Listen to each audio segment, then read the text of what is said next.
soffocamento è una delle principali emergenze pediatriche, soprattutto nei bambini tra i 12 mesi e i 4 anni. Ecco perché conoscere i rischi e saper intervenire è fondamentale in ogni ambiente, educativo, ricreativo e familiare. I bambini esplorano gli oggetti con la bocca e spesso mangiano, parlano e giocano allo stesso tempo. La maggior parte degli episodi di soffocamento è causata dal cibo e in percentuali minori da giocattoli o altri piccoli oggetti inalati.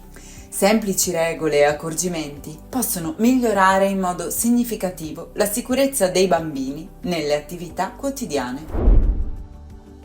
Per ridurre il rischio di soffocamento da oggetti, allontanate tutto ciò che è di piccole dimensioni: biglie, perle, monete, palloncini e batterie a bottone. Controllate sempre che i giocattoli siano adatti all'età e conformi alla normativa europea. La prevenzione del soffocamento da cibo si basa su indicazioni precise, linee guida, comportamenti corretti e una preparazione sicura degli alimenti. Vediamoli insieme. I bambini devono mangiare seduti, con la schiena dritta, in un clima tranquillo. Evitate distrazioni come giochi, TV o telefono. Se il bambino piange o ride, aspettate che si calmi prima di dargli da mangiare. Siate attenti, consapevoli e vigili e non forzatelo. Incoraggiatelo a fare bocconi piccoli e a masticare bene. Preparate ogni alimento in modo sicuro, prestando attenzione alla forma e alla consistenza. Gli alimenti tondi come ciliegie e uva vanno tagliati in quarti. Gli alimenti cilindrici, ad esempio i wurstel, vanno tagliati a listarelle. Evitate il taglio a rondella. Gli alimenti duri, come le carote crude o la frutta a guscio, sono da grattugiare o tritare. Quelli appiccicosi, come la mela e la banana, vanno tagliati a piccoli pezzi. Fino ai 4 anni evitate del tutto frutta a guscio, semi, gomme da masticare e caramelle dure. Essere informati sulle manovre di disostruzione permette di intervenire in modo efficace in caso di emergenza e salvare la vita di un bambino. Quando un corpo estraneo entra nelle vie aeree, nonostante tutte le precauzioni, è necessario agire tempestivamente e in modo corretto. Il primo passo è valutare se si tratta di un'ostruzione parziale o completa. Riconoscere la differenza è essenziale perché le azioni da compiere sono diverse. Se l'ostruzione è parziale, c'è ancora passaggio di aria nelle vie aeree. Il bambino riesce a tossire, piangere o parlare. In questo caso, incoraggiatelo a tossire, senza interferire, e allertate il 118. Non scuotetelo, non mettetelo a testa in giù. Non introducete le dita in bocca. Tutti questi gesti potrebbero peggiorare l'ostruzione.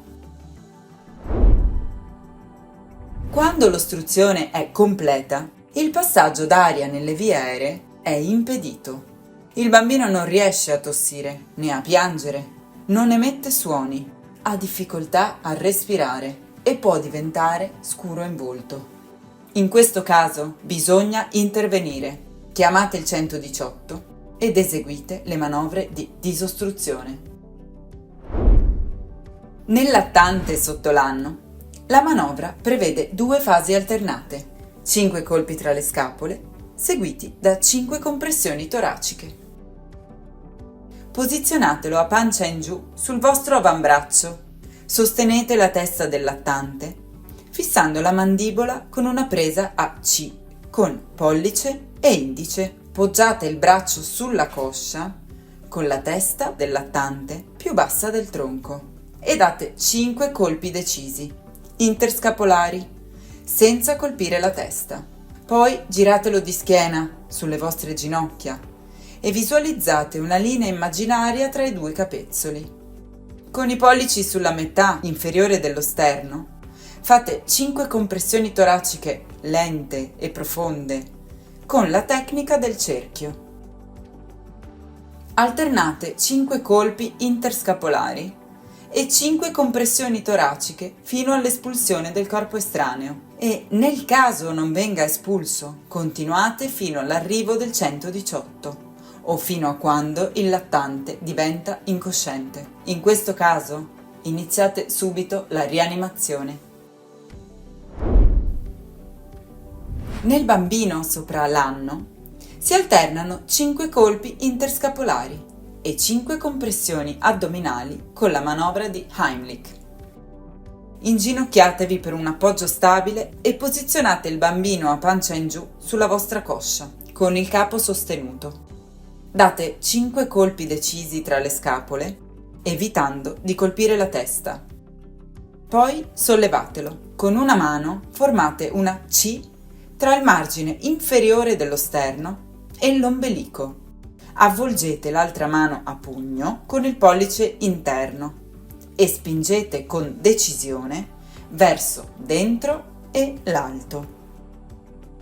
Alternate 5 colpi interscapolari e 5 compressioni toraciche fino all'espulsione del corpo estraneo e, nel caso non venga espulso, continuate fino all'arrivo del 118 o fino a quando il bambino diventa incosciente. Se il bambino o il lattante diventa incosciente, distendetelo su una superficie rigida e aprite le vie aeree.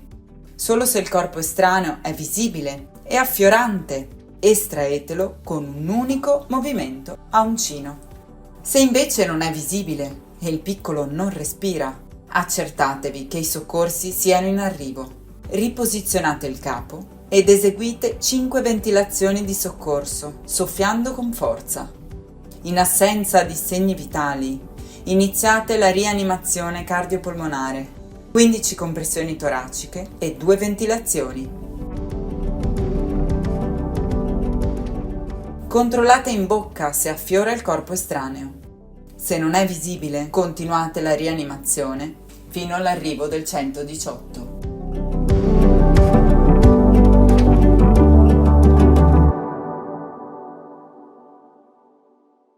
La sicurezza inizia dalla conoscenza. Prevenire e saper fare può salvare una vita.